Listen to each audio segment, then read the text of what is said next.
भगवान कृष्ण की 16,108 रानियों में कहीं राधा जी का नाम है क्या? अरे बोलो जम के, नहीं है। भगवान कृष्ण की 16,108 रानी में राधा का नाम नहीं है, और राधा के पति में कृष्ण का नाम नहीं है। राधा जी के पति का नाम क्या है? अरे बोलो जम के, अभी तो बोले थे हमारे श्रेणी जी और सब लोग बोलते थे कि हमारे यहाँ भागवत हुई, तो बताओ राधा जी के पति का नाम क्या है? क्या नाम है राधा जी के पति का? अनय घोष। क्या नाम है राधा के पति का? अनय घोष। राधा जी की सास का नाम था जटिला, ननन का नाम था कुटिला। राधा जी का विवाह हुआ था ग्राम छाता। कहां की रहने वाली थी राधा? जम के बोलो। है बरसाना। पक्के में बरसाने की राधा नहीं थी, राधा जी थी रावल गांव की। बरसाने में तो राधा जी के पिताजी की कचेरी थी, जिसमें राधा वर्ष में एक बार कचेरी पर जाती थी, इसलिए उसका नाम है बरसाना। वर्ष में एक बार आना, उसको कहते बरसाना, जहां राधा जी के पिता की कचेरी थी। कल हमको एक क्लिप दिखाई गई किसी भागवत प्रवक्ता की, वो लाडली जी के विषय में बोल रहा है कि राधा ऐसा राधा ऐसा। 4 श्लोक पढ़ लिए, भागवत प्रवक्ता बन गए। कभी बैठे हो संतों के चरणों में? कभी किसी महापुरुष की चरण रज का सेवन करके बात करते तो तुम्हारी अशुद्ध वार्ता ऐसी वाणी से नहीं निकलती। चर्चा की जाती है प्रभु की, प्रभु में अनुराग प्रकट करने के लिए, स्वयं में, और जो सुने उसको भगवान में श्रद्धा हो जाए, प्रियाजू में श्रद्धा हो जाए। जो हमारी लाडली जी के विषय में एक भी बात नहीं जानता, वो लाडली जी के विषय में बोलने का अधिकार क्या जानता है लाडली जी के विषय में? श्री जी, अरे हम जीते हैं उन्हीं से, हम उन्हीं में रहते हैं, वो हम में रहती है। अगर तुम्हें जानकारी करनी कि श्री जी क्या है तो हमारी आंखों में आंख मिलाकर देख श्री जी क्या है, फिर तुझे पता चलेगा। जो परम रस है, जिसे वेद कहता है रसो वैसा हृदय लब्ध्वानंदी भवतु, वो रस समुद्र परमात्मा वृंदावन में 2 रूप में सदैव खेल रहा है, स्वयं लाडली बना हुआ और लाल बना हुआ। 2 नहीं है। श्री हरिवंश सुरित सुनाऊं, श्यामा श्याम एक संग गाऊं, छिने कबन अंतर होई, प्राण सु एक देह है दोई, राधा संग बिना नहीं श्याम, श्याम बिना नहीं राधा नाम, छिन छिन प्रति आराधत रही, राधा नाम श्याम तब काई। वो हद करके बोल रहा है श्री जी के लिए, वो श्री कृष्ण की नहीं। अरे प्रीति मूर्तिमती रस सिंधु सार संपत्ति विमला वैदक दीनाम हृदय काचन वृंदावनाधिकारिणी जयती। तो तुझे नर्क से कोई नहीं बचा सकता। 4 लोगों को, मूर्खों को रिझाकर भागवताचार्य बन करके तू प्रभु के प्रति बोले, ये बोला था द्वारिकाधीश के प्रति। अरे तुझे शर्म आनी चाहिए। जिसका जस गा करके जीता है, जिसका जस खाकर खाता है, जिसके जस गा करके तेरे को नमस्कार प्रणाम मिलता है, उसकी मर्यादा को तू नहीं जानता। किस बात का माइक में बैठ करके प्रवचन करता है जब तुझे ब्रह्म तत्व का बोध नहीं? अरे चराचर जगत में भगवान देखने वाले महाभागवत कहे जाते हैं, और तू भागवत का प्रवचन करता है, भगवान की निंदा करता है, श्री जी की अवहेलना की बात करता है। कहते हैं कि बरसाने में नहीं, कभी सामना पड़ा नहीं संतों से, वही 4 को घेर कर पैर पुजवाता रहा, इसलिए जानता है तो बहुत बड़ा भागवत प्रवक्ता है। श्री जी को तू जान जाएगा?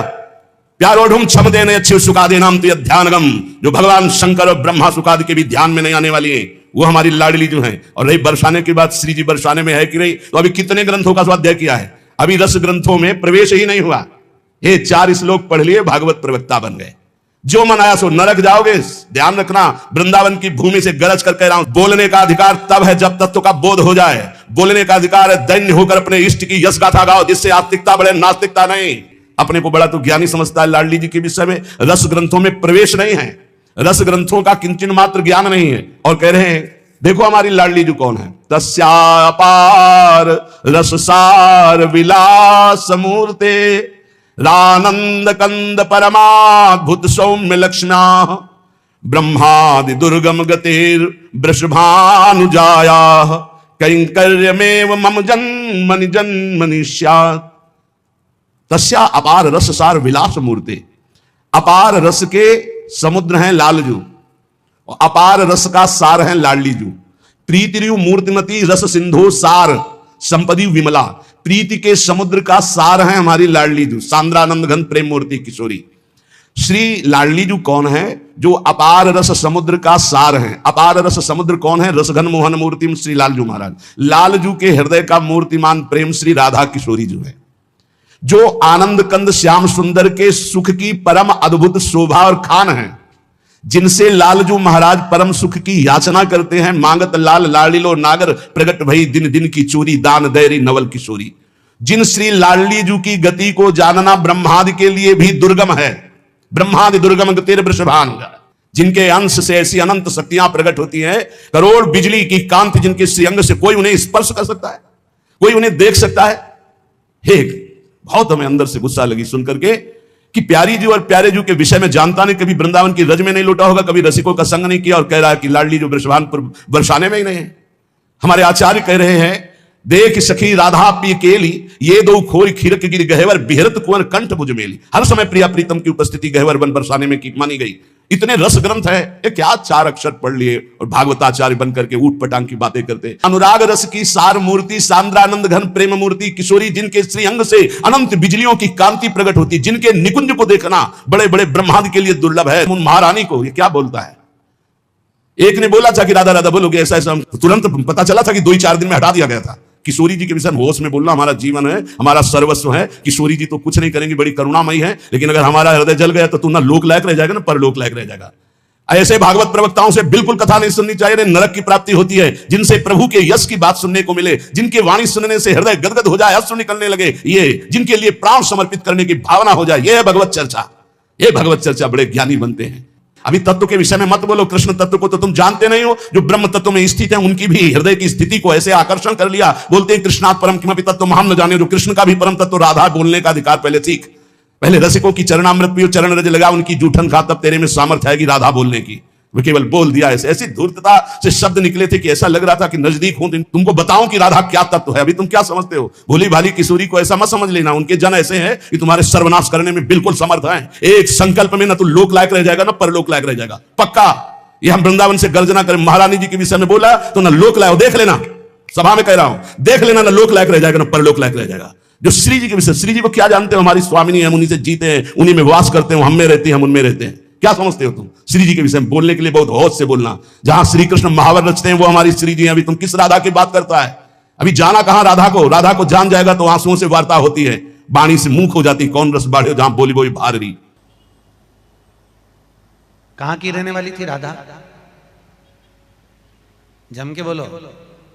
है बरसाना, पक्के में बरसाने की राधा नहीं थी। राधा जी थी रावल गांव की। बरसाने में तो राधा जी के पिताजी की कचेरी थी, जिसमें राधा वर्ष में एक बार कचेरी पर जाती थी, इसलिए उसका नाम है बरसाना। वर्ष में एक बार आना, उसको कहते बरसाना, जहां राधा जी के पिता की कचेरी। और सुनो, कह रहा है कि वृषभानुपुर बरसाने में श्री जी की उपस्थिति नहीं हो तो कभी कभी, और यहां क्या कह रहे, यद प्रादुरस्त्र कृपया वृषभानुगे सात किंकरी भवत में ममाभिलाषा। जो प्रकट हुई वो सदा प्रकट है। लाडली जो महल में नित्य विराजमान नेत्र है उसके, कभी गया बरसाने, देखा है कभी श्री जी को। राधा बाबा ने देखा तो बात कर रही थी श्री जी, राधा बाबा बात कर रहे थे, और जितने प्रेमी जन उनसे श्री जी बात करी। क्या जानते हो तुम, कैसे तुम्हें बताऊं ये हृदय की बात कि हमारी लाडली जो क्या है। चापलूसी संसार वालों को तुम रिझा सकते हो, लेकिन कभी श्री जी के विषय में कोई ना बोले। नहीं, ऐसा ना समझे उनकी ऐसी शक्तियां हैं कि तुम किसी का देख लेना, किसी काम का नहीं रह जाएगा। ये साफ नहीं है, ये परिणाम बोल रहा हूं, माइक से बोल रहा हूं, चिल्ला के बोल रहा हूं, कोई नहीं बचा सकता उसको। या तो जाए बरसाने और साष्टांग दंडवत होकर महारानी जी के सामने घुटने टेक दे कि मेरे से गलती हो गई, मैं आपकी महिमा को नहीं जानता, तो अत्यंत दयालु कृपालु लाडली क्षमा। अगर ऐसे तुम बोलना चाहते कि जो चाहो बोल लो, राधा किशोरी बड़ी भोली भाली है, हाँ है बहुत भोली, लेकिन उनके सेवक ऐसे काल के भी, काल महाकाल सेवक हैं, पीकदानी लिए खड़े रहते हैं श्री कृष्ण। ऐसे शब्दों का उच्चारण कभी ना करे जिससे भावनाओं में ठेस पहुंचे। बहुत बड़ी ठेस पहुंची हमारी हृदय में। हमारी लाडली जी के विषय में नहीं जानना है राधा तत्व को तो हम बोलेंगे नहीं, बैठ जा हमारे सामने जान जाएगा। श्रद्धा और विश्वास करके बैठ जा, हम बोलेंगे नहीं, केवल रोम रोम से तू जान जाएगा लाडली जी क्या है। बैठते तू आकर सामने। श्री जी प्रेमोल्लास की सीमा है, आनंद की सीमा है, जो आनंद सिंधु श्री कृष्ण को अपने अधीन किए हुए हैं, जहां एक पल का अंतर नहीं है। श्रीलाल जी महाराज कह रहे हैं, कहा कहो इन नैनन की बात, ये प्रिया बदन अंबुज सच के अनत न जाता। कैसी बात करता है, कहां से बात करता है, पता नहीं चलता। अब हजारों लोग बैठ करके सुनते हैं, कैसी बुद्धि मारी गई, इष्ट की अवहेलना सुन रहे हैं बैठकर। और ऐसों को भागवताचार्य बनाकर मंच पे बैठाल करके सुनने के लिए निमंत्रण दोगे ना कि पुरीखा तर जाएंगे तो पुरीखा नरक जाएंगे, ऐसों को बैठा लोगे तो। अरे कम से कम सोच समझ करके तो बैठा लो। इनको भूरिदा जना कहा गया, पूज्य भागवताचार्यों को भूरिदा जना, भगवान की चर्चा करके शून्य मानस हृदयों में, जो भक्ति से शून्य है, उनके हृदय में भक्ति का प्रचार प्रसार करके भगवत रस से भर दे, उन्हें भागवताचार्य कहते हैं। ऐसी चर्चा भगवान की कभी हमने नहीं सुनी जैसी आज अब कलयुग में शुरू हो गई है। एक बहुत बड़े अपने को भागवताचार्य कहते हैं, द्वारिकाधीश के विषय में बोल दिए। जिनकी जूठन खाते हो, जिनका जस गाते हो तो तुम्हें प्रणाम नमस्कार मिलता नहीं, किसी काम के नहीं, उन्हीं के हो करके उनका जस गाते हो इसलिए सब तुम्हें नमन करते हैं, और उन्हीं को तुम बेवकूफ कहो और उन्हीं को तुम गालियां दो। कैसे बुद्धि भ्रष्ट हो जाती है जब कुदान जाती है, दान में जब कुदान आता है तो उनकी कैसी बुद्धि भ्रष्ट हो जाती है, अपने को बड़े महापुरुष माना जाता है। हम भागवताचार्यों से हाथ जोड़कर प्रार्थना करते हैं, हमारी बात जिनके कानों में यहां सुनाई दे रही हो, जहां भी सुनाई दे, आप बहुत बड़े भूरिदा जना कहे जाते हो। शास्त्र में जो बात अधिकारी है सुनने का वही सुनाया जाता है। गुरुजनों के चरणों में बैठकर जब भागवत सीखोगे तब आपको पता चलेगा कि शास्त्र की अधिकारानुसार उपदेश दिया जाता है, नहीं तो भगवत लीलाओं का गायन किया जाता है, जिन लीलाओं के श्रवण कथन से चित्त आकर्षित होकर भजन में लग जाए, प्रभु में लग जाए। राधा जी के पति का नाम क्या है? अरे बोलो जम के, अभी तो बोले थे हमारे श्रेणी जी और सब लोग बोलते थे कि हमारे यहाँ भागवत हुई, तो बताओ राधा जी के पति का नाम क्या है? क्या नाम है राधा जी के पति का? अनय घोष। क्या नाम है राधा के पति का? अनय घोष। राधा जी की सास का नाम था जटिला, ननन का नाम था कुटिला। राधा जी का विवाह हुआ था ग्राम छाता। कहते हैं प्रिया प्रीतम का विवाह नहीं हुआ। पाताल खंड में पद्म पुराण में पढ़ के देखो, बंशी बट में जहां बट है उस बट के नीचे ब्रह्मा जी ने ब्याह किया प्रगट लीला में, अवतार लीला में। हमारे यहां रोज ब्याह होता, सखियन के उर ऐसी आई ब्याह विनोद रचे सुखदाई। कहां हो तुम? बहुत हृदय जला। हमारी प्यारी जी के विषय में ऐसे सब उदाहरण देता है 16,100। ये शक्तियां हैं। रुक्मिणी जी महालक्ष्मी का अवतार हैं, पृथ्वी का अवतार सत्यभामा जी, अंबा जी का अवतार जाम्बवती जी, और सब ये शक्तियां हैं अवतरित होकर 16,108 स्वामी की सेवा में विराजमान। श्री जी शक्ति नहीं है, श्री कृष्ण यहां शक्तिमान के रूप में नहीं, श्री जी लालजू के हृदय का प्रेम है। इसी महाप्रेम की आराधना स्वयं श्री लालजू महाराज करते हैं। श्री स्वामिनी जी जिनके चरण रज पाने के लिए ब्रह्मा शंकर आदि याचना करते हैं, उन श्री स्वामिनी जी को जो ऐसे शब्दों से संबोधन करता है, हमें लगता है श्री कृष्ण कृपा करें, इनकी बुद्धि शुद्ध हो। और ऐसी प्रार्थना है जनता से कि ऐसे भागवताचार्यों से कथा ना सुनो जिनको खुद कथा का ज्ञान नहीं, खुद तत्व का ज्ञान नहीं, केवल बस हवा में चल रहे, हवा में बह रहे हैं, 4 श्लोक पढ़ लिए और बोल रहे हैं। जितना ऐसे छात्र चित्र गिरोगे कि कहीं उठाने वाला कोई नहीं मिलेगा। साधुता, भगवत भजन, शास्त्रों का ज्ञान, ये जन समुदाय के मानस पटल पर विकारों का नाश करके भगवत प्रीति प्रदान करने के लिए है। ये स्वामी जी महाराज, हरिदास जी महाराज रात दिन प्रिया प्रीतम की सेवा करते बिहारी बिहारी, इनसे बड़ा वो भागवताचार्य है। ये हरिवंश महाप्रभु, हरिराम व्यास जी, सनातन जी, रूप जी, श्री गोपाल भट्ट जी, बड़े बड़े महापुरुष जो प्रिया प्रीतम को देख रहे हैं, ये अंधा क्या देख पा रहा है? ये देख पा रहा है कि राधा कौन है, कृष्ण कौन है। इसलिए हमारी प्रार्थना है पूज्य भागवताचार्यों से कि आप सब कृपा करके ऐसे ही चरित्रों का गायन करें जिससे सबकी श्रद्धा भगवान में पुष्ट हो। वैसे कलयुग है, ऐसे ऐसे मार्ग निकल रहे हैं कि साकार की उपासना का ही खंडन कर रहे हैं, और तुम जिनके यश गान से पेट भर रहे हो, उधर पोषण कर रहे हो, तुम उन्हीं की निंदा करते हो, तुम उन्हीं की अवहेलना करते हो। अब ज्यादातर कलयुग में राक्षसी स्वभाव के लोगों की वृद्धि हो रही, केवल शास्त्रों का प्रयोग किया जा रहा है केवल अपनी वासनाओं की पूर्ति के लिए। अरे शास्त्र हैं माया मल का नाश करके भगवदानंद की प्राप्ति कराने के लिए। बड़े बड़े महापुरुषों ने भगवत चर्चा की है। श्री गदाधर भट्ट जी ने, बड़े बड़े महापुरुष से श्यामचंद्र डोंगरे जी ने, बड़े बड़े महापुरुषों ने, चले एक भी शब्द के मिस्टेक दिखा दो। पूज्य भाई जी से हनुमान प्रसाद पोद्दार जी की कलम से विश्व पावन हुआ है और होता ही रहेगा, एक मिस्टेक दिखा दो। पूज्य स्वामी श्री राम सुखदास एक मिस्टेक दे। ये जो भागवत को जानते भी नहीं है, भगवान की महिमा को नहीं छू सकते हैं, वो चले हैं प्रवचन करने और राधा किशोरी के विषय में। नित्य बरसाने में स्वामिनी जी का वास है। ये कोई हम पढ़ी लिखी बात नहीं कर रहे, हम जी रहे हैं उन्हीं से भाई, हम जी रहे हैं, हम ऐसे नहीं तुमको सुना रहे हैं, हम उन्हीं से जी रहे हैं। वो यहाँ है, वो यही है, पास है, हर समय रहते हैं, एक क्षण भी बिछुड़ते नहीं है। छिन छिन बिहरत संग, छिन छिन निर्घत प्रेम भर, छिन जस कहा तभंग। ये जो कृपा हरिवंश की, ये हम केवल प्रवचन नहीं कर रहे हैं, ये हमारा जीवन है। हमें कोई तुमसे कोई स्वार्थ लेना देना थोड़ी, हम केवल तुम्हारे मंगल के लिए भगवत प्रेरणा से चर्चा कर रहे हैं। ये बातें बताई नहीं, हमारे प्रिया प्रीतम एक कदम यहां से बाहर नहीं जाते। जो बाहर से आए थे वो बाहर चले गए, जो यहां है वो यही है, कहीं नहीं गए हैं। वृंदावन परित्यज्य पादमेकं न गच्छति, वही हमारे प्रियाजू के प्रीतम है, वही राधापति है। श्री लाडली लालजू के विषय में जानना है तो रसिकों, भगवत रसिक, रसिक की बातें रसिक बिना कोई समझ सके ना।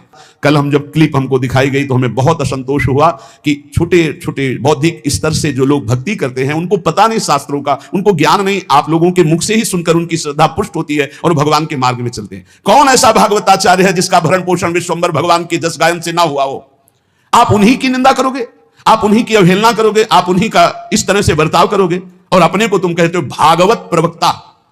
भागवत प्रवक्ता परमहंस श्री सुखदेव जी महाराज ने जो बोला, जो भगवान व्यास देव जी ने बोला, जिसको 7 दिन में सुनकर धुंधकारी परम पद प्राप्त हुआ, परीक्षित परम पद को प्राप्त हुए, उनको तुम उनके बीच में ऐसी बातें सुनाते हो। एक भी शब्द भागवत का हो उसमें तो बताओ हमें, एक भी शब्द ऐसा हो जो कल्याणकारी हो बताया। उपहास हो रहा है, कोई बिरला ही से भागवत प्रवक्ता है जो भागवत को लेकर बोलते नहीं। आज मनोरंजन बना दिया गया है। आज राधा कोई आ रहा है तो राधा कृष्ण सजा के खड़े कर दिए गए, वो नाच रहे हैं। ऐसा कौन विश्व में पदाधिकारी पैदा हो गया जिसके स्वागत के लिए राधा कृष्ण नाचे?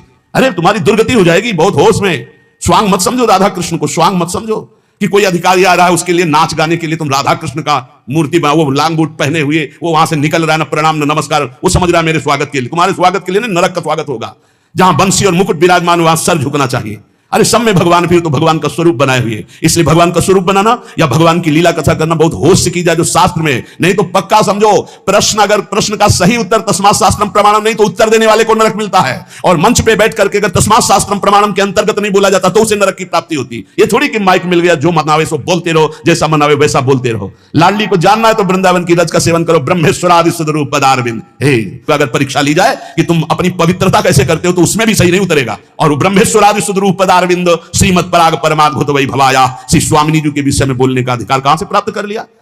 अरे जहां बोलने के लिए श्री स्वामी हरिदास जी कहते कहा कहो एक जीव सखीरी बात की बात। बोलना तो चाहता हूं पर स्वामी जी एक जीव कैसे आपकी महिमा कहूं। जहां लालजू महाराज हाथ जोड़े खड़े हुए हैं वहां तुम श्री जी के लिए ऐसी बातें करते हो जिनका कहीं कोई सिर पैर नहीं है, कोई अस्तित्व नहीं, कोई महत्व नहीं है। और ये मूढ़ लोग बैठ करके सुनते हैं, उन्हीं को निमंत्रण देते हैं। ऐसे भागवताचार्यों का पूर्ण रूप से समुदाय बना करके विरोध करना चाहिए। कभी इनको भागवत गद्दी पे नहीं बैठाना चाहिए, क्योंकि ऐसों के सिर्फ सुनने से नरक की प्राप्ति होगी, परम पद की प्राप्ति नहीं होगी। जहां श्री जी की निंदा हो रही, जहां भगवान की अवहेलना हो रही, वो भागवत हो रही, वो प्रवचन हो रहा है। ये आजकल ऐसे ही धूर्त हुए, कोई रामायण फाड़ रहा है, कोई किसी की निंदा कर रहा है। ये धूर्त कलयुग में आज पैदा हुए हैं। जानते हो रामायण क्या है, जानते हो भागवत क्या है? थोड़े दिन नाम जप करके देखो तब तुम्हें पता चलेगा धर्म ग्रंथ क्या है। जिन धर्म ग्रंथों की आरती उतारी जाती है, जिन धर्म ग्रंथों को माथे पे धारण करने से परम पद प्राप्त होता है, उन धर्म ग्रंथों की आज धूर्त अवहेलना करते हैं। कोई बोलने वाला नहीं, क्योंकि सब अपने स्वार्थ में। अगर हम बोलना चाहे तो जबान काटने के लिए तैयार हो जाएंगे, अगर उस धर्म की बात करना चाहे तो थप्पड़ मारने के लिए तैयार हो जाएंगे। आज का समाज ऐसा है, कौन बोले, किसके लिए बोले। इसलिए हमें श्रोताओं से केवल प्रार्थना है, आप कभी ऐसी सभा में जहां भगवत चर्चा के विरुद्ध बात हो रही हो, स्वामिनी जी श्री राधा किशोरी या लालजू महाराज, चाहे वो राम रूप में हो चाहे सिया रूप में हो, हमारे ही प्रीतम है, अगर किसी भी भगवान की अवहेलना की बात हो रही हो तो उस सभा में गरज कर खड़े होकर विरोध करके चल देना चाहिए। नहीं तो उस सभा में बैठने के कारण भीष्म आदि के बाणों से छेदे गए शरीर, अधर्मी दुर्योधन के पक्ष में केवल बैठे रहने का अपराध था कि इन सब दिग्गज महापुरुषों को भी परास्त होना पड़ा। जिस सभा में भगवान की निंदा हो रही, प्रभु की अवहेलना हो रही, भक्तों की निंदा हो रही, ऐसी सभा में बैठने वाले के सुकृत नष्ट हो जाते हैं। उसको चाहिए या तो सभा का त्याग कर दे या बोलने वाले का मुंह बंद कर दे। आजकल बहुत ही दुर्दशा हो रही है। धर्मशास्त्रों के रहस्य को ना जानने के कारण, धर्मशास्त्रों के ज्ञाता संत महापुरुषों की शरण में ना बैठने के कारण, उनके श्रीमुख से ना सुनने के कारण मनमानी जो आया सो बोल रहे। इसलिए बहुत सोच समझ करके बोला जाए और बहुत सोच समझ करके सुना जाए। हमारी श्री जी के विषय में मत बोलना, राधा तत्व के विषय में मत बोलना। इतने बड़े तुम ज्ञानी नहीं होगे, किसी विरंच से भी आगे निकल गए हो। कभी बैठ के 1 घंटा चित्त नहीं जोड़ा परमात्मा में, कभी बैठ करके मंत्राकार वृत्ति नहीं की। बहुत विचित्र। भैया ठीक है, तुम भगवान की चर्चा केवल करते रहो, हम तुम्हें पूजते रहेंगे, मानते रहेंगे क्योंकि हरियस गान कर रहे हो। अरे कम से कम हरियस को तो भी अपवित्र ना करो। जो चर्चा करने बैठे उसी विषय की चर्चा करो। आप सच्ची समझ लो, विश्व में ऐसे अव्यक्त महापुरुष हैं, आप श्री भगवान का यश गाएंगे, आपको वैसे दुलार करेंगे। जैसे हमें चुबा ऐसे राधा प्यारी के उपासक अरबों असंख्यों हैं वृंदावन में, अरबों असंख्यों अव्यक्त। कब से यहां हो करके यही विराजमान है। सबके हृदय में जलन पहुंचेगी, जब जलन पहुंचेगी तो तुम्हारी पूरी खा भी नहीं रोक सकते उस बात को। इसलिए बहुत संभाल के शब्द बोलना चाहिए कि किसी भक्त, किसी प्रेमी का हृदय न दुखी हो जाए। हमारा जीवन है वो, हमारा गला काट दो उतना परेशानी नहीं होगी। हमारी श्री जी के विषय में बोलोगे हमारा रोम रोम खौल उठेगा, क्योंकि हम जी रहे हैं, हमारा जीवन वही। और जानना चाहता है जिसको राधा किशोरी के विषय में, हम बोलेंगे नहीं, आओ और जान जाओगे। इस रज में आओ, वृंदावन की रज को लगाओ, चरणामृत पियो, जान जाओगे। क्योंकि हम भी नहीं जानते थे, इसी रज ने हमें जनवाया, रसिक महापुरुषों ने जनवाया। इसलिए भाई प्रार्थना है सबसे, बोले भगवत रसिक अनन्य कियो नहीं 300 परचा। ऐसे लोगों से परिचय न बनावे, नहीं परिचय फाट जाएगा। मनुष्य जीवन में जो भगवत प्राप्ति का भरा गया पर्चा है, अगर इनसे परिचय बनाए तो पर्चा फट जाएगा। भागवत अपने घर पढ़ ले, भागवत करवाना है तो बहुत सोच समझ के ऐसे भागवत प्रवक्ता से कराओ जो संध्या करता हो, जो नाम जप करता हो, जो भगवान की शुद्ध कथा कहता हो। ज्यादा विद्वता की जरूरत नहीं, जो लिखा है उसको श्लोक पढ़ दो, हिंदी में बोल दो, उसी से कल्याण हो जाएगा। तुम्हारी वाणी से कल्याण नहीं होता, कल्याण होना सुखदेव जी की वाणी से, भगवान व्यासदेव जी की वाणी जो लिखी उसी से तुम पढ़ दो, बर उसी पढ़ने मात्र से कल्याण हो जाएगा। इसलिए ऐसे लोगों को कभी मत बुलाना जो भगवान की निंदा करते हैं, अवहेलना करते हैं, श्री जी की निंदा अवहेलना करते हैं। ऐसे लोगों को कभी ना देखना चाहिए और ना इनको कभी उच्च पद पे बैठकर इनकी चर्चा सुननी चाहिए। आपने पूरी वीडियो सुनी ही नहीं, जो वीडियो काट कर चलाई गई है वो वीडियो पहले की है, और जो कथा हमने कमलापुर में कही थी उस कमलापुर की पूरी कथा निकाल कर सुनना। उसमें हमने राधा जी का विवाह भगवान कृष्ण के साथ भी वर्णन किया है कि ब्रह्मा जी की पूरी कथा सुनिए कि ब्रह्मा जी को जब श्राप लगा तो ब्रह्मदेव ने द्वापर में नारद जी के कहने पर भांडेर वन में जाकर राधा जी और कृष्ण भगवान का विवाह करा। पर उस विवाह को केवल ब्रह्मा जी जानते हैं, उस विवाह को केवल नारद जी जानते हैं, उस विवाह को केवल राधा जी जानती हैं, उस विवाह को केवल कृष्ण जानते हैं। इसके सिवा इस विवाह को कोई नहीं जानता। परंतु राधा जी का जब विवाह हुआ तो हमने उसका वर्णन किया कि वो अरण्य घोष के साथ में हुआ। क्या चाहिए, क्या प्रभु ऐसे करुणा में क्या चाहिए? जब हम कह रहे ना गुस्सा है, तुम्हारी स्वामी जी मुस्कुरा रहे, चुप रहे, बच्चों की बात में नाराज होता है, बच्चे ही तो है, बच्चे ही है। इसलिए हम कुछ भी गुस्सा में जैसे बोलते भी हैं तो हमारी श्री जी कहती चुप, कुछ नहीं होगा, वो और आनंद में रहेगा। ऐसी स्वामी जी अभी अभी आए ये बात, श्री जी हमारी जानते हो क्या बोली है? और आनंद में रहेगा। क्यों? कि मेरा दयालुता और कृपालुता के स्वभाव का क्या फल हुआ। अब हम लोग थोड़ा तो अपनेपन के कारण ऐसा, लेकिन हमारी स्वामी जी ने उत्तर जानते हो क्या दिया है कि हमारी दयालुता और कृपालुता के तुम स्वरूप को क्या समझते हो? अरे ऐसो के क्या, और इससे बड़े अभी अपराध करे तो भी हम दया ही करती, हम कृपा ही करते।